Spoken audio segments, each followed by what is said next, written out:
예, 여러분들 모두 안녕하세요. 새로운 한 주가 시작되었고, 오늘은 월요일 아침입니다.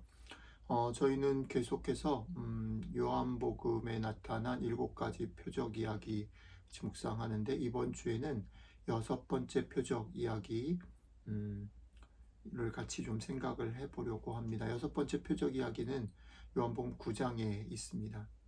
요한복음 9장은 크게는 네 문단 혹은 두 문단으로 나눠볼 수 있는데, 네 문단으로 보면 이제 시작되어지는 인트로, 그 다음에 구체적인 표적 사건, 그리고 논쟁, 그리고 예수님의 결론, 이렇게 네 문단으로 구성이 될 수도 있고요.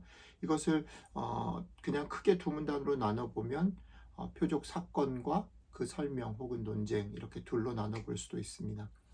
오늘은 월요일이고 오늘은 첫째 날이라서 그 첫 번째 문단 혹은 첫 번째, 두 번째 문단 표적 사건에 대한 부분들을 같이 묵상해 보려고 합니다. 그럼 먼저 본문을 같이 읽어 보도록 하겠습니다. 오늘 표적 사건의 본문은 요한복음 9장 1절로 12절입니다. 제가 읽겠습니다. 예수께서 길을 가실 때에 날 때부터 맹인된 사람을 보신지라. 제자들이 물어 이르되 랍비여, 이 사람이 맹인으로 난 것이 누구의 죄로 인함이니까? 자기니이까 그의 부모니이까? 예수께서 대답하시되 이 사람이나 그 부모의 죄로 인한 것이 아니라 그에게서 하나님이 하시는 일을 나타내고자 하심이라. 때가 아직 낮음에 나를 보내신 이의 일을 우리가 하여야 하리라. 밤이 오리니 그때는 아무도 일할 수 없느니라.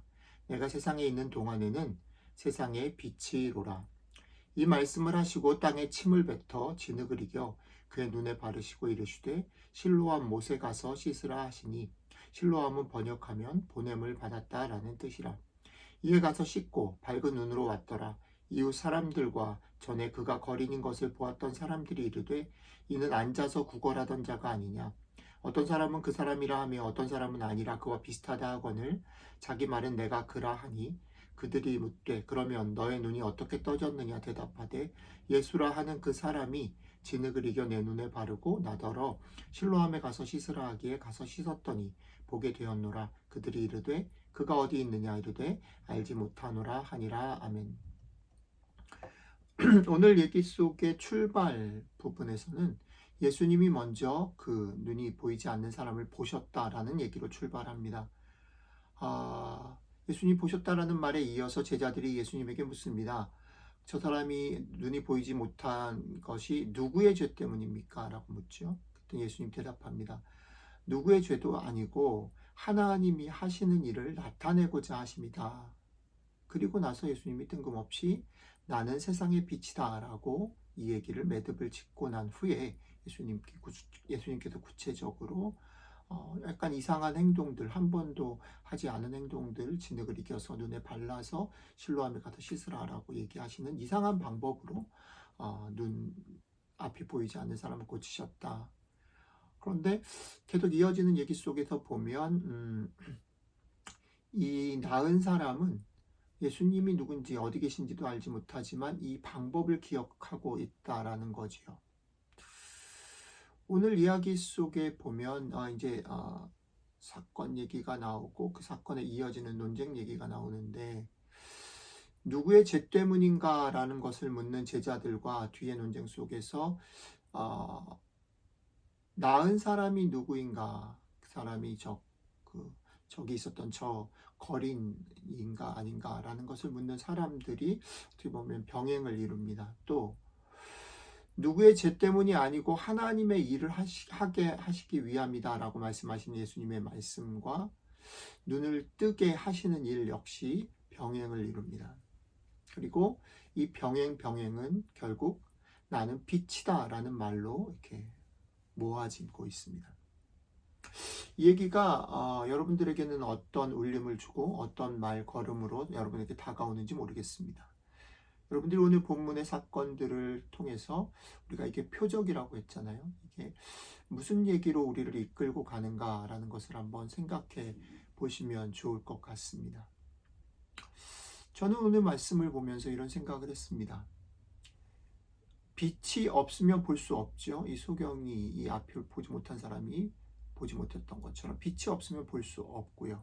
그런데 빛이 있어도, 예수님이 빛인데 빛이 있어도 보지 못하는 사람들, 이해하지 못하는 제자들, 어, 알지 못하는 사람들이 나오죠.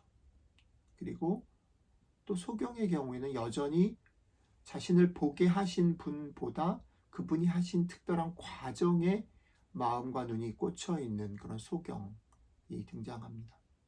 소경도 우리이고, 빛이 없어서 볼 수 없는 소경도, 또 예수님보다는 예수님의 방법에 마음에 꽂혀 있는 소경도 우리이고, 또 빛이 있어도 보지 못하는 제자들이나 무리들도 우리들이죠. 그런 우리들에게 주님은 말씀하십니다. 때가 아직 낮음에 나를 보내신 이의 일을 우리가 하여야 하리라. 주님께서 아직 우리에게 계실 때, 주님께서 말씀으로 우리에게 함께 하실 때에, 그것은 낮이라는 거죠. 주님이 세상의 빛이죠. 우리들은 여전히 빛 가운데 있으면서도 빛을 찾고 빛을 보여달라고 얘기를 하고, 또 우리의 삶의 경험 속에서 경험되어진 어떤 것이 빛인 것이냐 생각하고 살아가는데, 주님은 주님이 빛이다 라고 말씀하시는 거죠. 저는 오늘 이 사건을 묵상하면서 우리는 무엇을 빛으로 생각하고 사는가? 우리는 무엇을 보고 사는가? 라는 질문 앞에 한번 서보게 됩니다. 오늘 아침 여러분들도 우리에게 빛은 무엇인가? 우리는 무엇을 빛이라고 여기고 무엇을 바라보고 사는가? 질문하는 하루가 되셨으면 좋겠습니다. 잠시 같이 기도하겠습니다. 주님, 우리의 마음을 설레게 하는 것들, 우리가 기대하는 것들, 우리가 맞다라고 생각하는 것들, 우리는 그것에 의지해서 살아가고 그것을 기대해서 살아가고 그런 것이 있기를 바라며 살아갑니다. 그런 주님에게 내가 빛이다 라고 말씀하시는 주님의 소리를 듣습니다. 주님, 오늘 하루 정말 우리에게 주님이 빛인지, 우리가 주님을 빛으로 생각하며 살아가고 있는지, 우리에게 빛은 무엇인지 물어보는 하루가 되었으면 좋겠습니다. 빛이신 주님, 우리에게 빛으로 오시고 우리가 그 빛 대신 주님을 의지하며 살아갈 수 있게 도와주십시오. 감사드리며 우리 주 예수님 이름으로 기도드렸습니다. 아멘.